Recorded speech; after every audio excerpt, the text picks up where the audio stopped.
Bollywood film industry में कुछ ऐसी फिल्में बनी जो माइलस्टोन कहलाई, जिनका कोई तोड़ नहीं। ये कुछ ऐसी चुनिंदा फिल्में होती है जिन्हें हमेशा याद रखा जाता है। इन फिल्मों को आप कभी भी देखो, आप बोर नहीं होगे। ऐसी ही एक बॉलीवुड की ब्लैक एंड व्हाइट फिल्म थी जिसका नाम था दोस्ती, जो कि रिलीज हुई थी 1964 में। इस फिल्म का डायरेक्शन किया था सत्येन बोस ने और फिल्म के प्रोड्यूसर थे ताराचंद बड़जात्या, यानी कि राजश्री प्रोडक्शंस। ये फिल्म दो दोस्तों पर बेस्ड थी जिनकी सच्ची दोस्ती की कहानी इस फिल्म में देखी जा सकती है।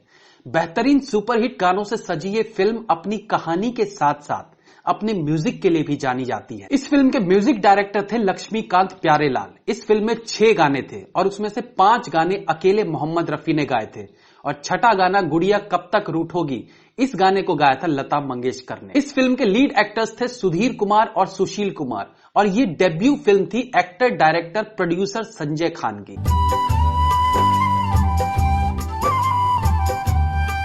इस फिल्म में एज एन चाइल्ड आर्टिस्ट नजर आई थी फरीदा जलाल। इस फिल्म को ढेरों सारे अवार्ड्स मिले थे।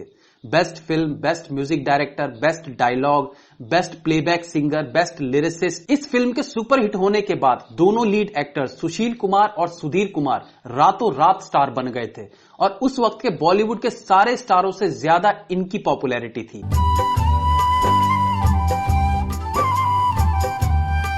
लेकिन अपने करियर के ऐसे पड़ाव पर आकर जहां पर हर एक डायरेक्टर प्रोड्यूसर इन्हें साइन करना चाहता था, जब सफलता इन दोनों के कदम चूम रही थी, ऐसे वक्त में अचानक से फिल्म इंडस्ट्री से इन दोनों एक्टर्स का गायब हो जाना थोड़ा अजीब जरूर था। बहुत सी तरह तरह की बातें इन दोनों को लेके होने लगी थी। उस वक्त एक खबर तेजी से फैली थी कि इन दोनों एक्टर्स की एक कार एक्सीडेंट में मौत हो गई और इनकी मौत के पीछे सुपरस्टार दिलीप कुमार का हाथ बताया जाता था। बहुत से लोगों के लिए ये आज भी एक मिस्ट्री है कि इन दोनों एक्टर्स का हुआ क्या था। क्या सचमुच दिलीप कुमार ने दोनों को मरवा दिया था? इन सभी बातों का जवाब आज मैं आपको इस एपिसोड में देने वाला हूं। वेलकम टू पलट तेरा ध्यान किधर है।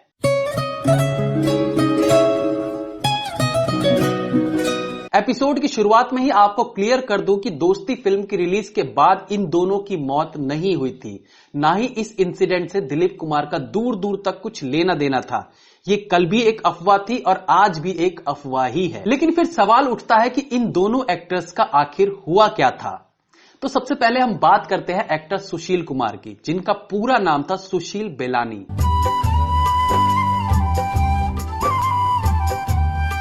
सुशील कुमार का जन्म पाकिस्तान के कराची में 1945 में हुआ था, लेकिन इसके 2-3 साल बाद ही पार्टीशन की वजह से ये फैमिली गुजरात के नवसारी शहर में आकर फ्रूट्स का बिजनेस करने लगी। इस बिजनेस में लगातार हो रहे घाटे से तंग आकर 6 साल बाद गुजरात से ये फैमिली शिफ्ट हो गई मुंबई में और मुंबई के माहिम में एक चौल में ये फैमिली रहने लगी। सुशील कुमार के पिताजी और दादाजी का एक अच्छा खासा बिजनेस था। वो रईस वाली जिंदगी बिताते थे, लेकिन लगातार हो रहे बिजनेस के घाटों की वजह से वो बैंक करप्ट हो गए और इसी सदमे में उनके पिताजी और दादाजी दोनों की मौत हो गई। उस वक्त उनके परिवार की स्थिति बद से बदतर हो गई।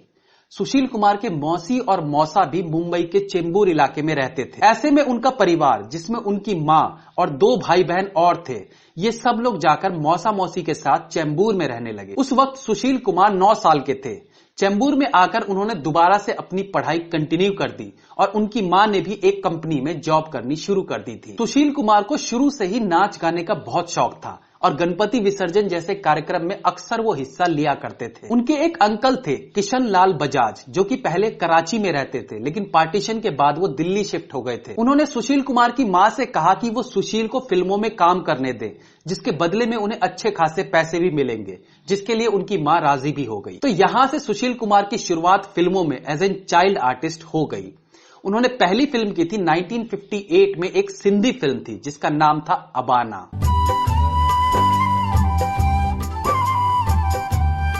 इसके बाद उन्होंने एक और सिंधी फिल्म में काम किया जिसका नाम था इंसाफ कित्थे आ।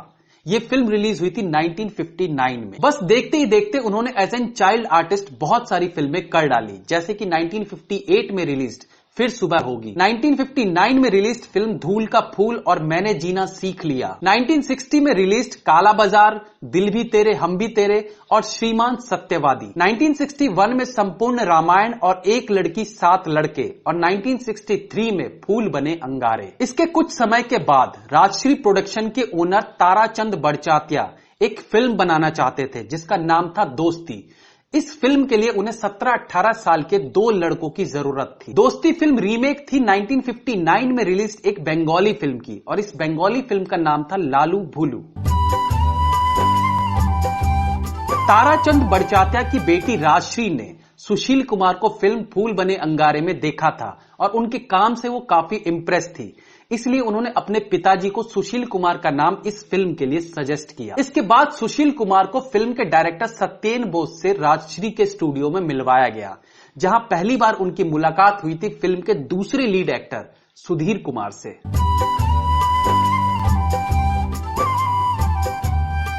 दोनों के मेकअप वगैरह होने के बाद उन्हें स्क्रीन टेस्ट के लिए कहा गया। अभी तक ये कंफर्म नहीं हुआ था कि दोनों में से कौन सा रोल कौन करेगा, मतलब नेत्रहीन और अपाहिज वाले दोनों रोल।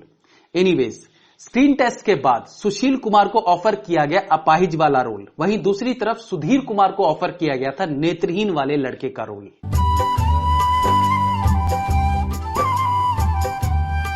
इस फिल्म के लिए राजश्री वालों ने इन दोनों एक्टर्स को 3 साल के लिए साइन कर लिया, जिसके लिए उन्हें प्रति माह 300 रुपए मिलते थे। यह फिल्म एक ब्लॉकबस्टर फिल्म साबित हुई और देखते ही देखते दोनों एक्टर्स आसमान की बुलंदी छूने लगे। इसके कुछ वक्त के बाद ताराचंद बड़चात्या एक और फिल्म शुरू करना चाहते थे, जिसके लिए लीड एक्टर के तौर पर एक बार फिर से इन्हीं दोनों एक्टर्स को वो लेना चाहते थे। लेकिन उसी वक्त फिल्म के दूसरे एक्टर सुधीर कुमार को मद्रास के एवीएम कंपनी से 1966 की फिल्म लाडला के लिए ऑफर आ गया और इसकी वजह से उन्होंने राजश्री प्रोडक्शन को फिल्म करने से मना कर दिया।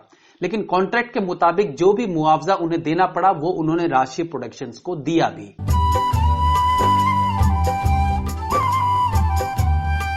उस वक्त सुशील कुमार अपनी फिल्म दोस्ती के प्रमोशन के लिए मॉस्को में थे, लेकिन जब सुधीर कुमार ने इस फिल्म को करने से मना कर दिया तो राजश्री प्रोडक्शन ने सुशील कुमार को भी लेने से मना कर दिया, क्योंकि वो दोनों को साथ में लेकर ही फिल्म बनाना चाहते थे। इसके बाद सुशील कुमार को 1967 की फिल्म गुनाहों का देवता और 1968 में रिलीज फिल्म अनोखी रात में काम करने के लिए प्रोड्यूसर आर लक्ष्मण ने सुशील कुमार से संपर्क करना चाहा, लेकिन फाइनली वो डिसाइड नहीं कर पाए कि सुशील कुमार को फिल्म में लेना है या फिर नहीं लेना है।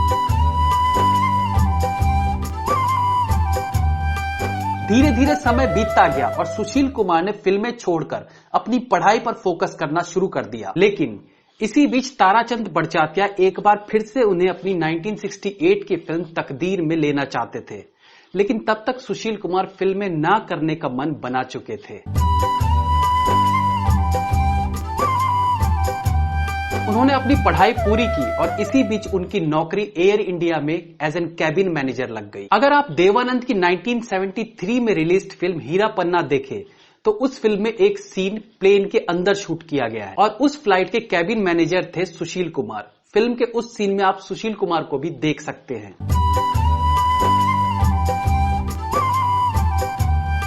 यहां से सुशील कुमार ने जॉब शुरू कर दी और सन 2003 में उन्होंने रिटायरमेंट लिया। एक इंटरव्यू के दौरान सुशील कुमार ने कहा था कि मेरी खुद की जिंदगी मेरी फिल्म दोस्ती में निभाए गए मेरे किरदार से काफी मिलती जुलती है और फिल्म में गाया गया एक गाना उनकी जिंदगी के काफी करीब रहा है, राही मनवा दुख की चिंता क्यों सताती है। फिल्म के दूसरे एक्टर सुधीर कुमार की बात करें तो उनका पूरा नाम था सुधीर कुमार सावंत, जो कि एक महाराष्ट्रियन थे।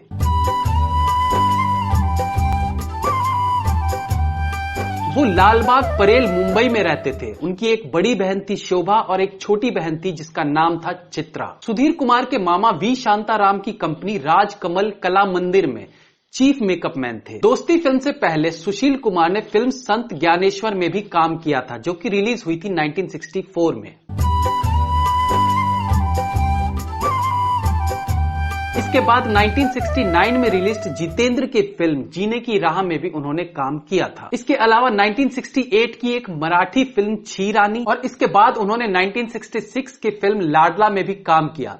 लेकिन लगातार उनका फिल्मी करियर गिरता जा रहा था, जिसके बाद उन्होंने फाइनली शादी कर ली और फिल्मों से वो दूर हो गए। 1993 की बात है, जब एक चिकन बोन खाते हुए उनके मुंह में एक जख्म हो गया। उस वक्त उनका सही से ट्रीटमेंट नहीं हो पाया और इसका रीजन था मुंबई में उस वक्त हो रहे दंगे, क्योंकि दंगों की वजह से उस वक्त मुंबई में कर्फ्यू लगा था। धीरे धीरे उनकी इंजरी बद से बदतर होने लगी और फाइनली जब उन्हें टाटा हॉस्पिटल में एडमिट कराया गया, तब तक उनकी हालत काफी खराब हो चुकी थी। उन्हें खाना भी पाइप से खिलाया जाता था, लेकिन कुछ दिन के बाद उनका निधन हो गया। ये थी कहानी इन दोनों एक्टर्स की, जिनके बारे में ये अफवाह फैलाई गई थी कि इनका मर्डर हो गया और मर्डर करवाया था दिलीप कुमार ने, जो कि सरासर गलत था। एक मैगजीन को दिए गए इंटरव्यू में सुशील कुमार ने कहा था कि मुझे आज तक नहीं पता कि इस तरह की अफवाह क्यों फैलाई गई थी और इससे किसी का क्या फायदा हो सकता था। तो दोस्तों, आज के लिए इतना ही। ये एपिसोड आपको कैसा लगा ये हमें कमेंट सेक्शन में जरूर बताइएगा। That's all for today, friends. Please like, comment, share and subscribe the channel if you like the video. Like me on Facebook. Links are in the description. Be safe. Have fun. मिलते हैं अगली बार फिर किसी नए episode के साथ। तब तक के लिए